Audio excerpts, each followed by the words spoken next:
boys and girls, thank you for coming back to the DFS 5-pack to talk a little NBA DFS here on the 3rd of February. Hopefully everybody, had a good night last night. In order to have a great night, you had to play Fred VanVleet, as that was one of the better performances. Just an incredible game by him. I mean, just those three-pointers, like every one, I don't even think hit the rim. Yeah, I mean, breaking the record with ease is ridiculous. That was absolutely ridiculous. He was 9 of 10 in the first half, I think. Yeah, and they were not like, these aren't ones that were rattling in. Like, he was just flat out stroking it from the outside. He was on fire beyond belief. So he needed him to win GPPs last night. So if you didn't have him, you could still find some ways to make money. But in order to win GPPs and get to the mountaintop, you had to be all in on FVV. And it sucks when you don't have that guy, but it's amazing when you do. No doubt about it, guys. So wanted to bring something up, a couple of things that I think might be a little bit fun today. So we've been talking about our boys over at Drafters lately. I got some free time this afternoon. If you want to sign up and you haven't played on Drafters yet, I will challenge you guys this. Use the promo code DFS5pack. If you sign up through us and you want to challenge me to a $5 head-to-head battle, if you win, I get you a free month of 5-pack services. The name of the website is Drafters. That's the promo code DFS5pack. Friend request me, reach out to me. Let's play a $5 head-to-head battle. If you win, you get a free month of 5-pack services. Let's get it, man. That's a pretty sweet deal. And it's fun. I mean, let's have a good time. Let's have some fun. I managed to squeak out the victory against 4 of our customers yesterday. We played a little $5 5-person draft. It is a good time. Speaking of good times, Hump Day special, guys. NBA package today is only $59. If you want to buy it through the website, I will send you the reimbursement. Otherwise, you can pay manually at the PayPal and Venmo addresses below. That is the rest of the regular season and the full playoffs, only $59 today. We didn't get there yesterday, but if we can get close to 175 likes today on today's video, we will drop open some members-only videos free to the public. Subscribe to the station if you're new to it. Let's talk about lock for the day. So I got a couple of locks today for cash games, but one of them that I'm highly enticed by is a young man by the name of Christian Wood.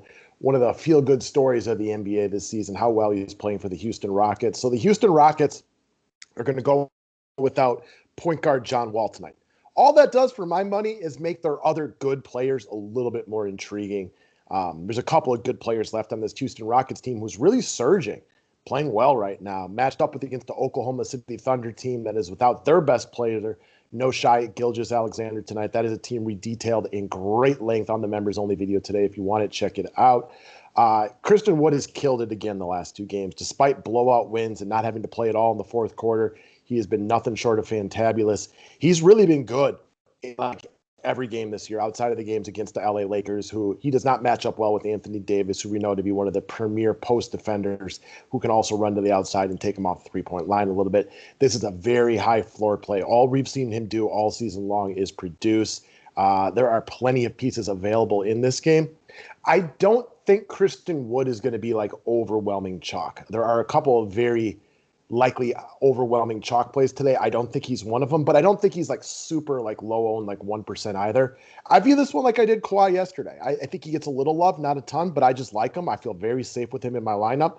I'm going to have the ability to pay up for 3, maybe even 4 good many dollar players. And what I mean by that is if you go up to a Giannis, then you're not going to be able to get 4 of them. But there's going to be a lot of pay down options today, probably even more as the day progresses because, well, it's a day in the NBA. And if you go to these guys more in that mid-tier upper play, and there's a few of them available to you, you can probably get 4 of them and then pay down 4 different times. So that's one of the reasons he's on my radar today. We like this game a lot. And if you want to hear about it, buy a day pass today, and you can check out the members-only video because we went into great length on this game. Yeah, we sure did. So, again, a lot to like about Wood here in your cash game formats for sure. Something to be said for a guy that's like 40-plus, basically night in and night out. No John Wall. He only opens up the usage a little bit for Wood. We like this game a lot. I agree with you. I don't think he gets a ton of love here. There's other good plays on this slate, especially in his price range. But he's a rock-solid look. Cash games and tournaments, wherever you want to play him. I think he'll be somewhere in that 10 to 20% mold. He's highly replicable. So for people who like to game log watch and see the 40-plus every game, he's desirable. But there's a buttload of desirable plays on today. So I don't think he's the guy that just comes in at 90%. This is not Vucevic from last night. For sure. No doubt about that. Next up, we want to go right back to the center position. So the joy of the center position, is that they're easy guys to get right because they're like the most replicable position, that and point guard. The bad part of the center position is you can only play 2 of them. If I could roster 8 centers, I would do that some days. We brought up Al Horford the other day, and while he wasn't as great as I would have liked, he did play well. He did play really well. It's just that the Houston Rockets were 50 from 50 behind the three-point line in the first half, and he just was another guy who didn't have to play in the fourth quarter. Yeah, that's all it was. Again, I think that we're a lot of the ownership gravitate towards the cheap OKC guys, and I like them a lot. They're all in play. But because of that, I think you're going to see a guy like Horford get left out. People aren't going to want to use, half their roster spots on the Thunder on a 10-game slate.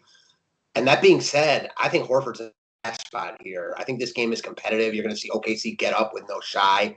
You mentioned it on the members-only video. You bullet pointed it here. He's the best player on OKC tonight. This is, again, a get-up spot for them. They just got rolled by Houston the last time they played. I think you see OKC play with some pride tonight, and it's not often that Horford gets to run the show anymore. This is a really good chance for him to shine. I love him here, and I think he comes in even less owned than Wood. Yeah, and so the thing is, it's the last point. A lot of the cheap OKC guys will get some attention tonight. And because of that, people don't, like you said, they don't want to put 4 OKC guys in their lineup. Well, Al Horford's their best player tonight. And yes, he is not a point guard. He's a center. We all know this. However, they don't have a prototypical point guard in this game. So you're going to see Maladon with a lot of love, probably get, a buttload of ownership, and he's going to have the ball in his hand plenty. However, Al Horford is also going to do a lot of distributing for this team tonight. He's been shooting the 3-ball very effectively. He's got a good opportunity to run it into 7, 8, 9 rebounds, especially if this game is competitive tonight. Just look through his recent game log. He is playing well. He started the year really, really not aggressive, but has played and shot much more lately. I was going to say very unaggressive, and now he's really starting to find himself in OKC, and I like him a lot tonight. Yeah, this is a guy, he's still a good player. It's just he was such a bad fit for Philly last year that everybody thought he was terrible all of a sudden. He's not that old. He can still have there's still some lead left in the pencil. He was on Philly for 2 years, right? No, just the 1 year. Just the 1 year, really? Yeah, it just worked out so poorly. I mean, I'm about 95% on that. I've been wrong before, but I'm about 95% sure it was just the 1 year, and it just was not a good match. They basically took him from Boston just because they didn't want him to be there, but it just was never a match. He never fit with that team. No, it did not. All right, so next up, let's go over to a mutual favorite for the day. It goes by the name of Buckets. Jimmy Butler, small forward only, which is one of the only players on DK to only have one position eligibility. But I think there's 2 things that I like here. And I hit on the 50 and 3 straight. Cool. That's great. That's not why I like him. I like him for 2 reasons. One, the Wizards defense is atrocious. We saw it again last night as Gary Trent was out there looking like Klay Thompson and Larry Bird had a love child. It's awful. Next up, Heat need wins. They need him bad. Go to your best player. Your best player is Jimmy Butler. He has been playing, pretty well since coming back after a long hiatus. My only concern with Jimmy Butler here is that the rest of the Heat guys play really well. Tyler Hero, Bam Adebayo, Duncan Robinson. Duncan Robinson hit 6 threes in the first half, and Jimmy Butler just doesn't need to do as much as he normally would. That's really the only fear I have with him today. Other than that, this is a guy we both like a lot today. That is my only fear also, and my fear is kind of gated by the fact that the Heat blew that game against Charlotte last time out, had a big lead basically the entire game, lost it in overtime. I think even if the other Heat players play really well and Miami gets up big, you're going to see them keep the foot on the gas. I like Butler a lot here. He's playing really well. You mentioned on the members-only video, Miami needs as many wins as they can get. I think you see a vintage Jimmy Butler performance tonight. And if Washington can keep this game competitive, his upside's real here. We like a highly competitive or a pissed-off Jimmy Butler. I don't know that today's going to be highly competitive. I do know Jimmy Butler is pissed right now, and I like a pissed-off Jimmy Butler. Amen. All right, next up, let's move over to some long shots of the day. So on a 10-game slate, there's 150 players that you could put into the long shot category because there's just not a lot of people can get a lot of love. Things are going to consolidate. We didn't bring them up. There is a dude on the Indiana Pacers today that goes by the name of Sabonis, who's really, really cheap, did plenty of people very well last night. That's probably going to get a lot of love within the DFS world today. I wanted to try to find a way to get different. You know, the Pacers take on my Milwaukee Bucks tonight, and my long shot's going to be Dougie Buckets, Doug McDermott. So the only thing that would change this is if all of a sudden the Pacers sat some guys and McDermott was starting, then he'd be, you know, a little bit more popular. But I expect him to be very low owned this evening. And I have been pounding home this point since about halfway through the first year of Coach Budenholzer's run with the Milwaukee Bucks. They have a specific defensive philosophy, and that is to crowd the paint, make layups and dunks very difficult, but to leave the three-point line open. How many guys have we watched over the last couple of years just go off against Milwaukee from the three-point line because they don't close out fast enough? Well, what does Doug McDermott do?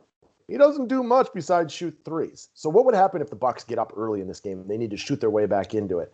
I could see Doug McDermott in one of those spots where he hits 6, 7 three-pointers because they need guys from the perimeter. He did not play big minutes last night while some of their stars did. You know, they're still trying to ease Jeremy Lamb back in from being out for so long, but he had to play a decent number of minutes last night. Even Sabonis played good minutes last night. So I would call this one as a true definition of a long shot, but I like this as a guy that you can get at very, very low ownership that might have the capability of going off tonight because Milwaukee just refuses to guard secondary players in the three-point line. The other thing I like about McDermott here is I remember you calling him out a couple weeks ago and he had a really good game. So it seems that you've got that he's a guy that you're vibing with right now. So I dig it. I doubt he gets any love. And this is a sneaky good for McDermott against a Milwaukee team, like you said, that gives up a ton of open threes, and that's what he does. Yeah, they guard the best players, and Doug McDermott is not the best player on the Pacers. In fact, I think we could all name 3-4 better players without even really trying very hard. So he is bound to get left open on the three-point line. And if Milwaukee specifically gets a lead in this game, and they're trying to gun their way back into it if they're down 10, 15, 20 points, McDermott is their best three-point shooter. He's not close to their best player, but he is their best three-point shooter. He's an excellent catch-and-shoot guy. He is riskier because he does not have a high floor. And he's the definition of more ceiling than floor because we've seen him with 30 and 40-point games when he gets hot, but he's also a high candidate for 8 points. For sure, no doubt. It's tough to get there on this particular slate. I respect the call, no doubt about it. All right, so let's keep moving on. Oh, and this is a point that you bring up a lot, and I thought this would be one last point for him in GPP. So on a day where you expect Sabonis to get a good amount of love because he's so cheap, if McDermott is going off, that is eating into Sabonis production. So I believe the term you like to use is leverage right there. It is, and it's really good leverage against Jockey Sabonis. I love that point. It's my favorite point of anything you said. All right, next up, you want to move over to your boy Darius Garland. And before I let you get into it, this is hard to talk about in exact detail right now because this game is filled with players that we don't know about. Kawhi Leonard doesn't usually play on back-to-backs, but we have heard nothing that's saying he's out. Drummond is firmly questionable. I like Garland better if Drummond is out because Drummond has more touches on the offensive things. I agree. I like Garland more. The more people are out, the more I like Garland. The more I like Garland. Do you agree with that? If like Kawhi and Drummond and Beverly are all out, like I like Garland significantly more, but he still won't get a lot of love. Yeah, the more guys that are out, the more I like Garland. We saw him play really well last game with Drummond out. I also think it's worth noting, you mentioned Sexton got a little banged up a couple games ago. He's playing and he looks fine, but it did seem to me that Garland had on his hands a little bit more. Obviously, we like him more if Kawhi's out and if Beverly stays out. You know, Clippers defense just isn't nearly as good. And as you just said, either way, I don't think he gets a lot of love here. And the thing about Garland that I like a lot, he's good. He's really good. So all of a sudden, if you've got a shorthanded Cavs team facing a shorthanded Clippers team, Garland, is right there as my favorite play from this game. And again, as you mentioned, because his price is up a little bit, I don't think he gets much love at all, regardless of the situation. I mean, I don't care what happens in this game. He's not getting a lot of love, right? There's other guard spots that people are going to go to. Like Garland will not be above 10%. He will be single digits, if not under 5% in this specific situation. And I think one of the easiest parts about basketball is just a simplistic point that if the Clippers don't have Patrick Beverly and Kawhi Leonard, they're just not as good as playing defense. Reggie Jackson and Lou Williams and Luke Kennard are not Patrick Beverley and Kawhi Leonard. That is a very easy point to take a look at. Yeah, agreed, wholeheartedly. That's what we got for today, guys. Don't forget to click that thumbs up button so we can get some stuff out free to the public. If you sign up, new players, if you sign up to play on Drafters and you use that promo code, hit me up, shoot me a friend request on there. Let's play. You beat me in a $5 head-to-head double-up. You don't need to invest much money. And if you win, you get a free month of the 5-pack, $59 for the NBA-only package today. And talk to you guys soon. Really can't beat that. Let's get it, guys.